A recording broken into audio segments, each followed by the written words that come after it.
feel different around here this week? Can you tell this isn't another game? Yeah, there's a little added intensity. We understand that it's a pretty pivotal game in our season. They're the highest ranked opponent we've had all year, and it kind of is a deciding factor of how the season's going to go. Michael, can you wear green this week? Honestly, I don't think I have any green in my wardrobe, so I haven't had to worry about that. But this isn't the Team Up North rivalry, so it's a good game and it's an important game, but it's not the Team Up North rivalry. Can you say their name? These guys this week? Michigan State? Yeah, it's Michigan State. We know what that rivalry is, and we know this is a huge game for many reasons. They beat you last year, you're tied for first place, all that stuff. Just like the vibe, the feeling. I mean, I know you want to win both those kinds of games very badly, but is like the motivation, the intensity, is it similar at all? Is there something that's very different about it when it's a rivalry versus a big game for other reasons? This game isn't important because of last year. This game is important because we still have a lot of postseason dreams, and beating Michigan State is vital on that path. So I think that's why this game's important. There's a different feel when you go play the Team Up North, just because it's a rivalry. It's been a rivalry for so long. So, but when you just go into a big game, it's just a whole nother. It's a different kind of importance of winning that game. I don't know really how to describe it or what makes it different, but it's a different feeling. Talking about the importance of this year's game for all the crazy success you guys have had over the last 3 years, does it kind of feel like you guys are lacking a truly signature win? Urban was in there talking about how it's a chance to gain some national respect. What would a win mean for Ohio State Saturday? Yeah, I guess you could call it a signature win. I think people have all, like for the past 3 years, have said we've just beaten up on teams that aren't good or whatever they say, and that when it comes down to it, we can't win a big game. But I think if you look back, we've had plenty of big games that we've won, and I just kind of think that's the hype around Ohio State, is that we don't win big games. But it's important to win this game because they're a great opponent. And like I said, if you want postseason dreams, you got to keep winning. There's a lot of talk about their defense through the years, but offensively, you look at their numbers this year; they're off the charts. What jumps out at you about the step that they've taken this year offensively? They seem a lot more consistent with run and pass. I think last year they were a lot better at running the ball. This year, I think they're averaging about 250 yards per game each, like with run and pass. So they're a lot more consistent. They're a lot more even. I think it's very important for us to shut down the run, so they have to pass it, because I think our secondary is a lot better than they were last year. A lot more experienced. Does Connor Cook look the same as the guy you got ready for last season, or does he seem any different as a quarterback? Going into the game last year, Connor Cook didn't really put anything exceptional on film. And then when he played us, he had a really good game, and I think he's kept improving since then. So I'd say he's a much better quarterback than when I watched him on film last year. But every quarterback you have to prepare for. I think he's a good pro-style quarterback. You got to get pressure on him, make him make bad decisions, and I think our secondary and linebackers can take the ball away. In what areas has he made the biggest strides, Connor Cook? He's more consistent throwing the ball. I think he can hit his receivers a lot better. I think he's more comfortable in the pocket. I think he trusts his O-line better. So he's just became a better quarterback. As you get older, you just get better at your trade, and I think that's what he's done. The environment you're going into, do you think that 2 weeks ago, having got the game out that you did against Penn State in that whiteout, can that be beneficial? I mean, you've seen a lot as a senior, but there are a lot of young guys that maybe that was the first grinded out game they were in. Do you think it can help this week? Yeah, I think it's especially good for JT Barrett, because you're not really going to find an away game as loud as Penn State. That's a fact. Penn State's the loudest away game we're going to play, no matter like where you go. So it was a hostile environment. Guys now have experienced a hostile environment, and I don't think a lot of people outside of football understand how important it is to experience that kind of stuff. So I think this will be a fun away game. I think their stadium will be loud and crazy, but I think guys will be ready for it. Hey, Michael, the fact that Connor Cook kind of had his coming out party against you guys, can you exercise some demons by performing well against him this week? It's not about, I don't think it would be exercising demons. I think guys if you play well in this game, you're going to be noticed. This is obviously a really big game. ESPN's going to be there, all that stuff. So you're on the national stage like you are most Ohio State games, but this one, the spotlight's really on this game.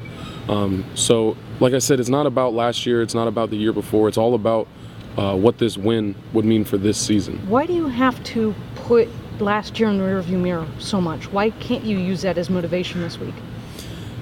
Because it's over. If you start worrying about what they did last year, you're going to go into that game trying to do something different than what we've been doing all year. If we do what we've done all year, our defense has gotten better and better. Our offense has gotten better and better.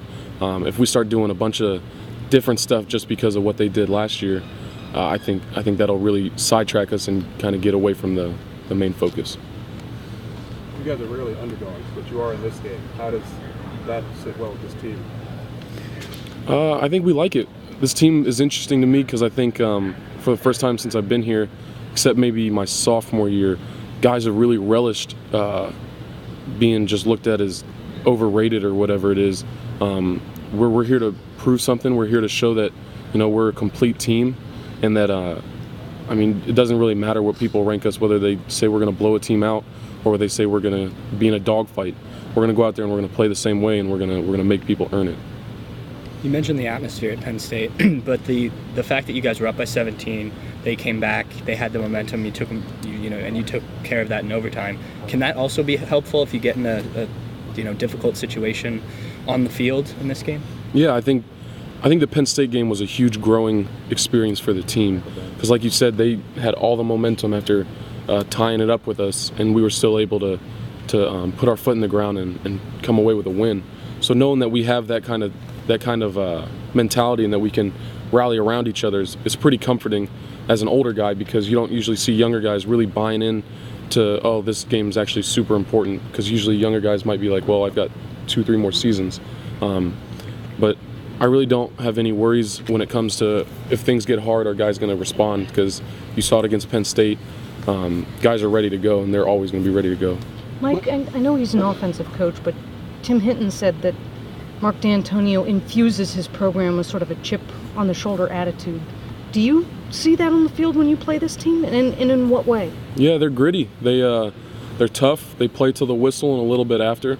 They're going to go for you. They're not going to ease up or anything. They go for 4 quarters. It's really a fun game to play, just because I know I'm going to be out there for 70-something plays, and every single play is going to be just a war.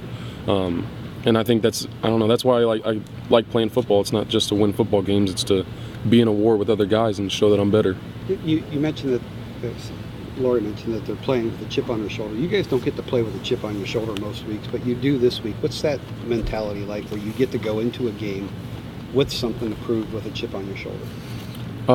It's fun. There's a lot more energy going around, but it's also extremely important to make sure people don't get too hyped up or don't get, like I said earlier, just you have to play the way we've been playing. If you start going out there and trying to change it up because you got a chip on your shoulder, you're going to be in for a heck of a game. But if we go out there and we just do what we've been doing, I think that we can do pretty well. Do you guys have a feeling that you have to go and earn some respect back on a national level? Yeah, this year with that loss to Virginia Tech, we lost a lot of respect. But it's not about making sure everybody loves us in the country or respects us in the country. It's about winning games and making sure that we have a chance to go where we want to go in the postseason. So this game is just important for that, because it's the next game, and we have to win, and they're a good opponent. What do you know about the defensive line now that maybe you didn't know back in August? I know that guys are really together. I think this is the closest we've been as a defensive line unit. And that it's weird, but that makes you play a lot harder. It makes you a lot more accountable. So when you start making you make a mistake, it's that much more important you to make up for it the next play. I think we're starting to really get into our roles. I've been moved back to 3 technique, and Adolphus has been moved to nose guard, and he's really accepted that role, and he's playing extremely well at it. So I think we have the depth at D-line, and I think we're really ready to show people that we're the best D-line in the country. Is Joey playing even better than you expected he could have? No, Joey's playing the way I expected him to. When you look at Joey, you realize that he doesn't really have a weakness, because he's even keel, so he's not going to get too worked up. He's a smart kid. He's a strong kid. He's fast. He's really good with technique. I mean, he's kind of the whole package. It's what you expect. So I thought people would be trying to do more to stop him, which is surprising that they haven't. But it's just kind of hard to game plan against him when you have 3 other guys that kind of need similar attention. Mike, they've only given up 5 sacks this year. Only lost 23 yards on those plays. Mm-hmm. What is it that they're doing to be so effective from that standpoint? They do a really good job protecting their quarterback. They do a lot of play action, a lot of max protect. There's 7 guys protecting the quarterback, so he's got a while to sit back there.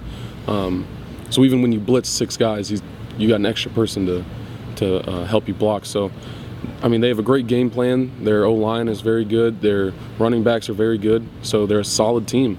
It's important to not only beat 1 guy, but beat 2 guys if you want to get to the quarterback, which I think we're capable of. Mike, when did you start thinking about Michigan State, and when did you start your prep for this week? Sunday. We celebrated the victory over Illinois, and then we watched the film, and then we pushed that game away and moved on to Michigan State. What was it like, though? Like even late in the game against Illinois, was there a sense of relief that you guys got through, the last few weeks here unscathed to set up this big game with Michigan State? Yeah. I mean, I really wasn't looking forward to the Michigan State game. I was just kind of taking one game at a time. But once it became time for Michigan State, it's exciting to be a part of this week. How long does Urban normally let you guys celebrate a win? 24 hours. And how long did he give you to celebrate the Illinois win? A little less than 24 hours. Michael, why was that switch made with you and Adolphus? I'm not sure. I didn't talk to Coach Johnson about it too much. We kind of just do what they tell us and then try to make the most out of it. But I think it was a little bit of production, just get a little bit more production. And I think I was more comfortable at 3 technique than nose guard. But I can't tell you for certain. But yeah, it's worked out pretty well the last couple games. After getting featured last week on the Big Ten Journey, your roommates starting to get more attention on Twitter? A little bit. They love it. They love the Twitter attention. I don't know. I try not to get too much into the Bennett roomie stuff. It's all theirs. No Monopoly tonight? No Monopoly tonight? No, I got tutoring. What are the chances you bring the fro back? The fro? Very slim. Very slim. That was an experiment. Did it not go well? Nah, it was, that's a middle school thing. Done with that. Like, what do you remember 2 years ago when you guys went up there? How big was that win, and was there anything about playing in East Lansing that stood out to you? 2 years ago, I think that was the deciding factor of our season, was that big win over Michigan State. I think if we had lost that game, it might have lost a lot of our confidence. But winning that game in the way we won it, by shutting down their run, and they'd been a very good running team, it showed that we had the guys and we could come together. And I think that's similar to this year. I think it's very important that we stop their run and win by stopping their run, because we have the scheme and the personnel on the back end to stop the pass as well. Are you guys still doing that pregame toast? Mm-hmm. The one that started? It started at Michigan State, yeah. Okay. And he gives a little speech before it every time that explains that really changed our season around and changed the program around. Mike, you guys have played a lot of prolific offenses. How is Michigan State different schematically, in terms of personnel, whatever, than those other offenses? I just think they're a little bit grittier. They kind of just look at you and say, stop our run, and then they make you do it. And if you can't stop the run, then they just kind of have a field day on you with throwing the ball and running it when they feel like it. So I think this is one of those teams. It's like Wisconsin. If you shut down the run and make them throw the ball, it's a much easier game than having to figure out what they're doing the whole game. Anything else? All right, thanks, Mike. All right, appreciate it, guys.